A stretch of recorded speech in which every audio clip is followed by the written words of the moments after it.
Video pengendara motor masuk tol yang diduga akan mudik viral di media sosial. Rekaman diketahui pertama kali diunggah oleh akun Facebook Heni Sari. Video berdurasi 1 menit 54 detik tersebut tampak pengendara motor berjenis bebek yang belum diketahui tipe atau merek pabrik mesinnya. Dilihat lebih detail, pengendara tersebut terbilang lengkap dalam mempersiapkan perkakas keselamatan berkendara. Pengendara itu memakai helm warna hitam, mengenakan jaket bertudung warna gelap, bercelana panjang warna biru, dan bersepatu. Sejak detik awal rekaman tersebut, pengendara itu melenggang masuk ke ruas jalan tol dan melintas melalui lajur ruas jalan paling kiri.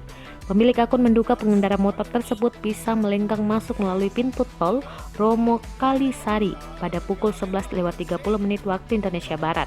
Dalam rekaman tersebut juga terdengar percakapan dua orang yang sedang merekam momen pengendara tersebut. Mereka menggunakan bahasa Jawa dan logat Surabaya. Sementara itu, Kanit 2 PJR di Telantas Polda Jatim AKP Sigit Indra Puji Santoso mengakui ada pengendara motor yang masuk tol Romo Kalisari mengarah Tandes. Namun pengendara motor tersebut tidak terpantau petugas karena semua petugas PJR di Telantas Polda Jatim sedang melakukan penjagaan pos penyekatan. Pengendara tersebut bisa keluar dari ruas jalan tol setelah dibantu oleh petugas kebersihan jalan tol. Petugas kebersihan mengarahkan pengendara motor itu ke pintu lain yang lazim digunakan petugas kebersihan atau proyek perbaikan tol melintas.